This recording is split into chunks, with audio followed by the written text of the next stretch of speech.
Hello and welcome to a new video. So in this video we're going to be having a look at this Oase drum filter.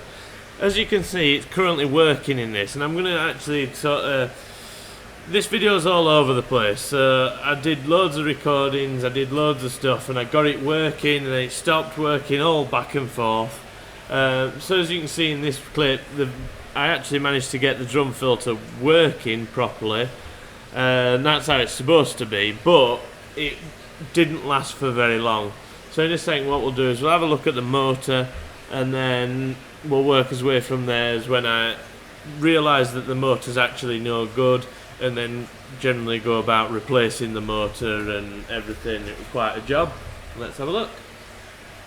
So this is the old motor, and taking it apart, they do come apart quite easily. It's quite a nice thing to work on as such, but obviously the reason I'm not buying a new motor and housing and all that is because it's quite expensive. So the motor had got a bit of moisture in it, as you can see. It's rusty, there's a lot of muck inside there, but I cleaned it all up and it did seem to work fine. So if I show you it working on my actual test bench, what I did is I got a transformer 24 and set the entire thing up working like this, and it worked really well. For some reason the transformer could power it no problem when it was reattached to the drum filter, and what I kept having to do is disconnect the drum filter's power output and connect it to the transformer. That'd get it working, and then put it back onto the drum filter, and then the drum filter could keep it working for probably about 2 or 3 hours, and then it'd just give up again. It seems as though it's a 24 volt motor, so it run really well on the 24 volt transformer, but I think the drum filter only supplies it with about 12 volts. I never actually checked it, to be honest, but it obviously runs a lot slower on the drum filter's output of power than it does on the 24 volts like that. It's a lot quicker on there, but yeah, so it run fine, but there was something wrong with the motor, and it obviously something to do with having moisture in it. I thought I'd show you a quick look inside that motor. It was actually, it got a bit of muck inside it, but it was relatively quite clean. It was really clean as out inside it. That's why I just couldn't understand that it needed a new motor at the first. And I kept trying to persevere with this one, like I said, and it just weren't having it. But let's get on with actually replacing this motor. It's quite a job, actually. So it hasn't worked, the repair on the motor. I could keep it running with the transformer for some reason, but the actual Oase controller wouldn't do it at all. So I've gone for a new motor. I could have obviously got a new entire unit from Oase, but these are quite expensive, and I never really got a decent price that I was willing to pay. But the motors themselves, so this is actually the motor that's inside there. I think I paid about 70 quid for this one.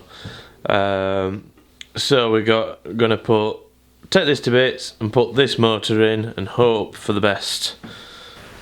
So the whole thing was fairly easy to take apart. This bit I'd already done. It's just removing all the bolts and everything, and then when I got on to actually removing the actual gearing and stuff, it became a little bit more complicated. So you just remove that big white gear, and inside there is the thing that clicks to obviously make it only drive it in one direction. I ended up actually taking one of the electrical things off of it. I didn't think I needed to do it, but I did disconnect this little thing that was in line with the live wire on the to the motor. I don't know what it were, some sort of thermal cutout. I just took it off just in case it were that. So in this part of the video I actually ended up, this was the most trickiest bit. So what I'm doing right now is there's little pins that are holding the drive shaft onto the motor, and I'm knocking them pins out. And the new motor didn't have the holes in it for the pins which it needed, so I ended up having to drill holes in the motor's drive shaft to fit these pins back in, which is a bit of a pain in the neck job, but I did it on the pillar drill and I actually managed to do quite a good job in it and got them all back in where they should be. I was quite pleased with that. I really thought I was just going to end up drilling new holes in it and making a right mess, but it did go back together quite nicely in the end. But it was just, I'm surprised they did it like that, because they could have just threaded the thing on or whatever and it'd have been fine, but no, they put them holes in it and them pins that needed knocking out. So yeah, that was sort of the only problem I had doing this, with re-drilling them new pin holes in the new drive shaft. But yeah, it went quite smoothly, to be honest. Right, a bit of a jump, but it weren't as easy as I was expecting, so there we go. I've put the motor back together. I ended up having to drill the holes in the shaft of this motor, the new motor, to fit the drive shaft on, which weren't easy, but I've done a reasonable job of it. Not good enough job though to brag about it, I think, so it's together, let's put it that way. So let's give it a try. I've just wired it up. I have taken that probably thermal cutout thing out of the line. I did that with original motor just to make sure it weren't that were causing problems. It wasn't. So if I hold this down like so, there we go. Right, it does work, so that's good. It sounds alright,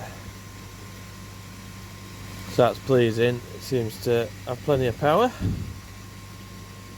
So if I put it all back together, get it all done, and hopefully, I mean, I'll leave it running for a day before I finish this video, and then I'll know then that it's running right. It'd be lovely if it were. I might have to actually stop that because it isn't actually cleaning. Right, good, it all works. Unplug, get it back together. So the original problem with the original motor, obviously it all went rusty and there were moisture inside here, it was wet. When I put it back together, when it still didn't work, I ended up having to silicone this in to get it to stay in place while I put it all together. Anyway, the silicone ended up seemingly sealing it a bit better because it did not have any moisture in it and it was running for about a week in water. So I've decided to put the silicone back in there, or more silicone in, when I'm putting this one together, and hopefully we'll keep the moisture out completely. Also, I noticed that when I had the motor off, this bit here, the seal between the drive shaft and that in there is not amazing, so I've actually packed this with grease to hopefully repel any water from going in there. So if you're pressure washing the actual drum filter, make sure you don't hit this wheel because it'll probably force it into the motor, and then that might be where the problems come from for me, because obviously this is a temporary drum filter, so it tends to get pressure washed every time I take it off the system and then packed all away. So the problems might have come from me pressure washing around this area and then forcing the water into there. Right then, that's the motor back in, the cable's routed back properly, and we should be good. The water's still flowing. I've just turned the drum filter a little bit, as you can see. I'm not sure. The screen is very well blocked, hence it overflowing. So let's get it lid back on and see if it actually works. Right then, the moment of truth. Let's go from off to on. Sounds promising. I can hear it spinning. I can't be bothered to put the magnets on to show it, plus it wets me through. That was good, that was promising. Let's have a look, see if any muck comes out. Yeah, bit of muck. Run it again.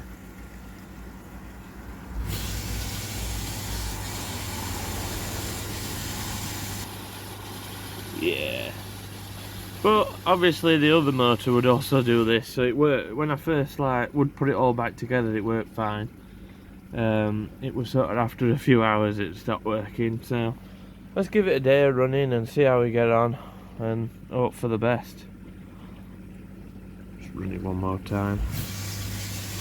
See how mucky the water is coming out.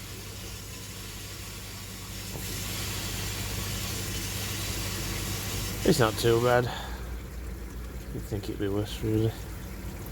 Mind you, it's been bypassing it, not really going into drums, so I guess now it'll have to filter it all out, and it'll probably be working quite a lot. So I'll come to it tomorrow. So even I can't believe it. We're a couple of days later and it hasn't missed a beat yet. It's been working absolutely flawlessly. Hopefully there's no water getting in it anymore because I put a load of silicone around it. That's just an hope, and then I greased up the gearing thing. So hopefully we're alright and this motor's going to last a little bit longer. Obviously it could have died just because of how I treat this drum filter with all the pressure washing and stuff it gets, being a sort of temporary filter. But you know, I don't know, it failed on me anyway, so it's a bit annoying. But yeah, it's working. Let's give it a test. I've got a magnet on it.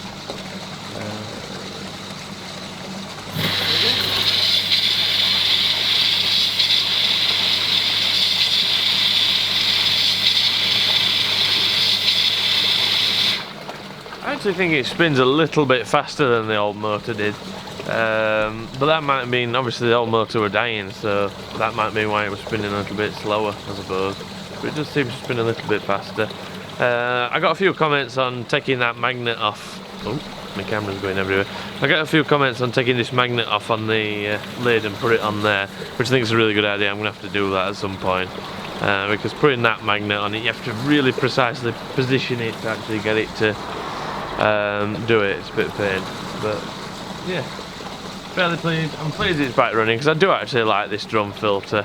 It's a shame about the motor bit being potentially unreliable, but you know, I do like this drum filter. I think I would still recommend it, but obviously just something to think about, and something to think about as well when you're comparing the price of this to sort of the next models up, which you've got, which are just overkill on all the parts.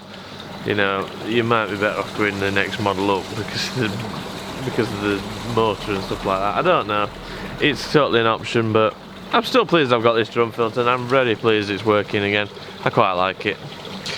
So there we go. I hope you liked this video. If you liked it, then please like it. If you want to see more videos like this and fishing related videos, then please feel free to subscribe, and I shall see you in the next video. Thank you for watching.